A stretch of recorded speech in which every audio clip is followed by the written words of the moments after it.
Well, let's explore the top superstitions around the world, shall we? This is an abandoned place I went to in Malaysia. Hey, it's MeloCat. If you're into animals, budget travel, or even exploration, come into my channel. Action!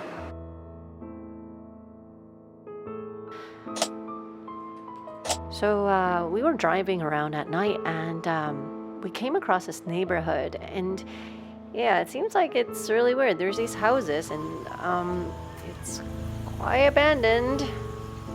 And because this was shot in Malaysia, so I guess this time I'm gonna focus on the superstitions that are very common, particularly in Asia. So everyone, just buckle up.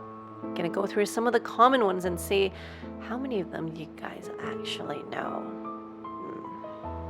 Thing is, I've traveled to many Asian countries, and each of them actually have their own superstitions, their folklores, or even their urban legends. And I sometimes think to myself, what if some of them were actually true? Well, I kind of just take it with a grain of salt. So let's start with the first one. So my grandma used to tell me that a lot of these abandoned places, yeah, you never know if actually somebody died in there or if it was a stigmatized piece of property because a whole family died in there. So people don't dare living there anymore. Or maybe it made it really big in the news. So yeah, they can't rent it out, they can't sell it, so it's just abandoned.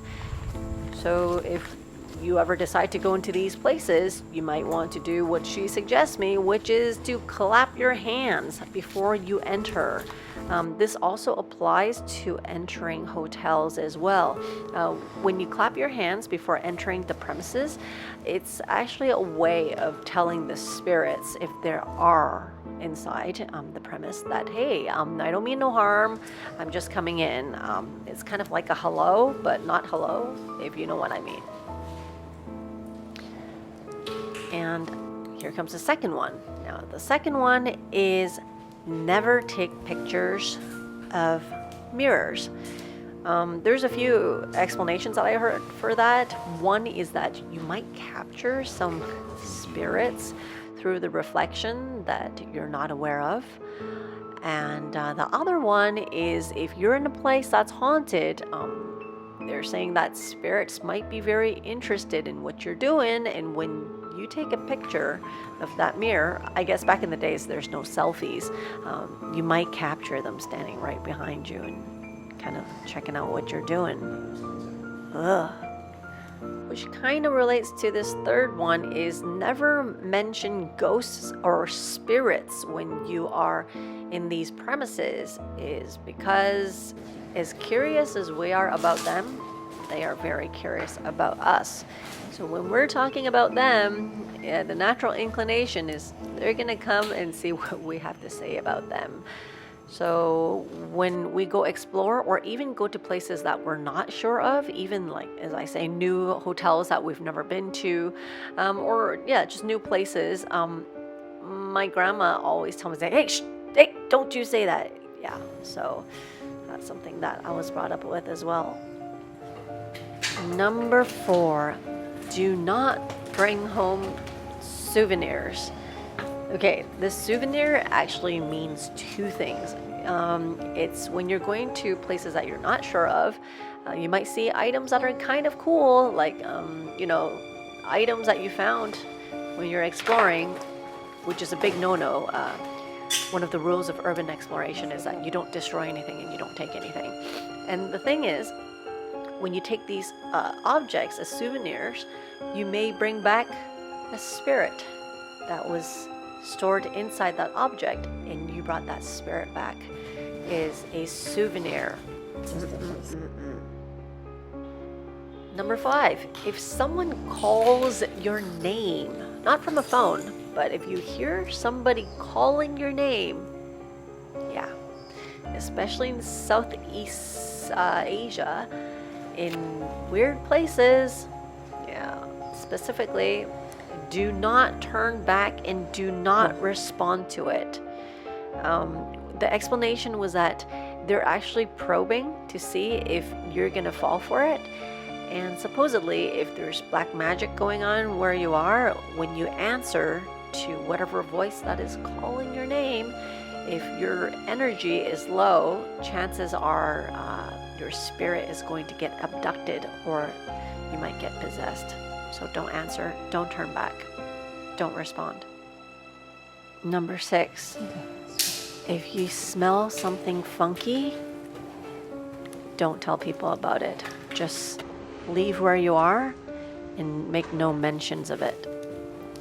Reason being is for people who have the sensitive types of detectors who can detect evil spirits without being able to see them. Supposedly, they're supposed to smell a very foul smell when there's these energies that's present. So kind of like before it, you make no mention of it, you don't respond to it, just get the heck out. And for the 7th one, this one is not specific to just Asia, but I've heard that even people saying that in Europe, or even from Christianity, is that you should not walk under a ladder. I don't know what exactly the explanation is, but supposedly it's a sign of misfortune when you do, and you're bringing home bad luck, or you're going through like I don't know, like a passage to bad luck. The 8th one actually has to do with mirrors. Once again, it's people who broke mirrors. I heard this one in Europe as well. And they're saying that people who broke the mirror are basically headed in a very bad direction. That might take their life, but they have 7 years to actually do something to actually pull themselves out of it. Just to see if they can actually avoid that misery. The next one, this one is also prevalent in parts of Europe and also in Africa. Step on a crack, break your mother's back. It's actually said that, when you step on a crack, you're actually unveiling the evil spirits that's coming into our world. And because you're the person who stepped on it, so therefore bad stuff is gonna happen to not you, but your mom. Why is it always the mom? The next one is actually quite common across many cultures. So they said it's unlucky to take things from dead people. Specifically, the ones that I heard is don't take clothes or shoes from dead people. But the thing is, how would you know if you're shopping at the secondhand store? But how about money? Because we take inheritance from, deceased family members. Does that count? The next one have to do with dreaming. I don't know when was the last time you had a dream where somebody that's very close to you died. The way that I was brought up, you're supposed to not tell that person. But I also heard that in other cultures, you are supposed to tell that person because it means that some good fortune, usually to do with sudden wealth, like winning the lottery or something, it's going to happen to them. And it will only happen if you tell them that you had such dream. Interesting. I don't know if you guys in particular, maybe gals, if you've actually tried urinating outside. Maybe you were camping, maybe you were drunk, I don't know, whatever the reason, and usually you'll say, "唔該借咩?" That actually means, "Excuse me, can you please give me a little bit of space?" Because chances are there might be a ghost that's sitting there and you just urinated right on them. So it's a good thing to say "excuse me" before you do your number 1. And how about when we're moving into a new house? Now, generally, we just kind of move in, clean up the place, vacuum, wipe things down. That's about it, right? But in Asia, there's something that's called Bai Sei Gao, meaning you pay respects to the four corners of your house. What you do is you sprinkle rice on the edges of your apartment, and what happens is that you're supposed to burn incense in your house to actually pay respects to whoever it is that's living in the house. And then after that's all done, you're supposed to take a broom and you sweep it. Support my channel. If you like my content and want to keep my channel alive, all the information's in the description. Thanks, guys. You sweep all of that rice that's on the outer edges of your apartment, and then kind of just going around in a circle, and then out you go and you take it out of your apartment. Supposedly that's supposed to get rid of any bad luck, bad energy, evil spirits, or just any remaining things that might be in the place where you're moving into. I don't know if you guys have ever been to a funeral in Taiwan, but coincidentally, there's usually a lot of cats, stray cats, that hang around outside the premises.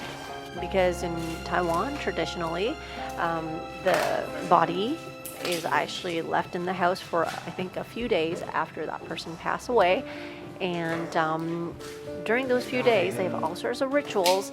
But in the meantime, somehow the neighborhood cats just know that there's a dead body inside.